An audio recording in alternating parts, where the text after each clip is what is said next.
श्रीगुरुभ्यो नमः। हरिः ओम्।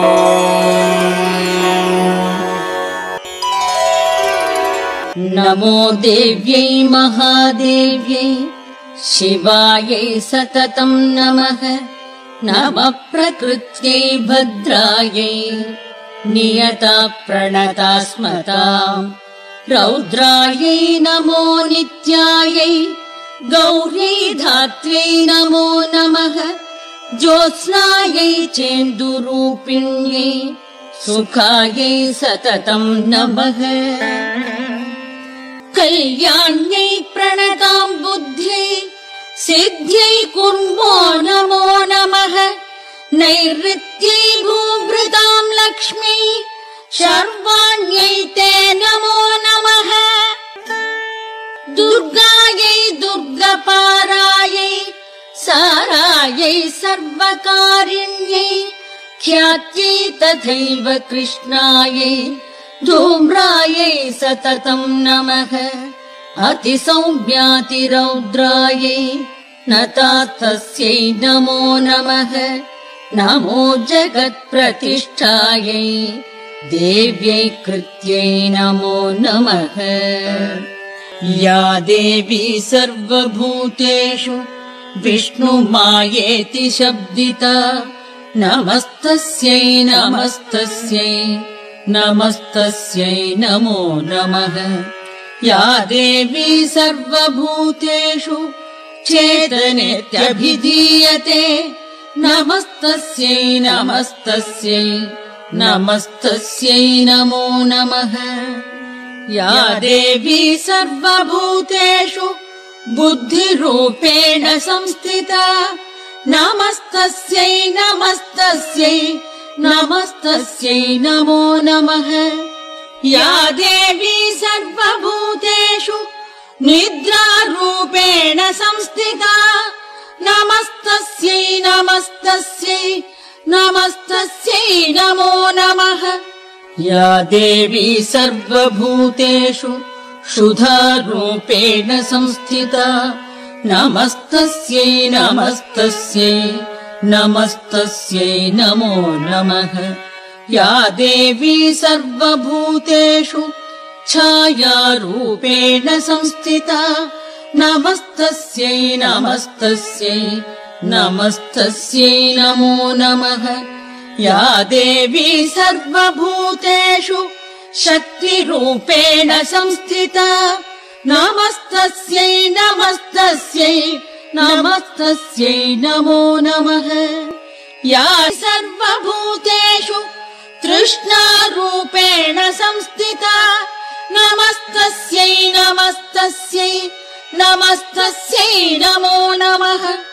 या देवी सर्वभूतेषु शान्तिरूपेण संस्थिता नमस्तस्यै नमस्तस्यै नमस्तस्यै नमो नमः।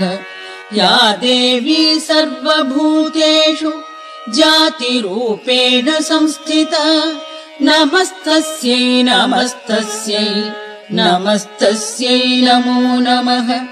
या देवी सर्वभूतेषु लज्जारूपेण संस्थिता नमस्तस्यै नमस्तस्यै नमस्तस्यै नमो नमः। या देवी सर्वभूतेषु शान्तिरूपेण संस्थिता नमस्तस्यै नमस्तस्यै नमस्तस्यै नमो नमः। या देवी सर्वभूतेषु श्रद्धारूपेण संस्थिता नमस्तस्यै नमस्तस्यै नमस्तस्यै नमो नमः। या देवी सर्वभूतेषु कान्तिरूपेण संस्थिता नमस्तस्यै नमस्तस्यै नमस्तस्यै नमो नमः। या देवी सर्वभूतेषु लक्ष्मीरूपेण संस्थिता नमस्तस्यै नमस्तस्यै नमस्तस्यै नमो नमः।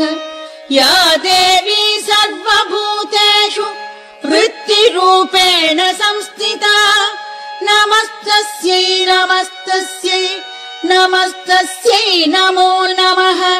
या देवी सर्वभूतेषु स्मृतिरूपेण संस्थिता नमस्तस्यै नमस्तस्यै नमस्तस्यै नमो नमः। या देवी सर्वभूतेषु दयारूपेण संस्थिता नमस्तस्यै नमस्तस्यै नमस्तस्यै नमो नमः। या देवी सर्वभूतेषु तुष्टिरूपेण संस्थिता नमस्तस्यै नमस्तस्यै नमस्तस्यै नमो नमः। या देवी सर्वभूतेषु मातृरूपेण संस्थिता नमस्तस्यै नमस्तस्यै नमस्तस्यै नमो नमः। या देवी सर्वभूतेषु भ्रान्तिरूपेण संस्थिता नमस्तस्यै नमस्तस्यै नमस्तस्यै नमो नमः। इन्द्रियाणामधिष्ठात्री भूतानां चाखिलेषु या भूतेषु सततं तस्यै व्याप्तिदेव्यै नमो नमः। चितिरूपेण या कृत्स्नम् एतद्व्याप्य स्थिता जगत् नमस्तस्यै नमस्तस्यै नमस्तस्यै नमो नमः। स्तुतासुरैः पूर्वमभीष्टसंशयात् तथा सुरेन्द्रेण दिनेषु सेविता करोतु सा नः शुभहेतुरीश्वरी शुभानि भद्राण्यभिहन्तु चापदः। या साम्प्रतं चोद्धदैत्यतापितैः अस्माभिरीशा च सुरैर्नमस्यते या च स्मृता तत्क्षणमेव हन्ति नः सर्वापदो भक्तिविनम्रमूर्तिभिः।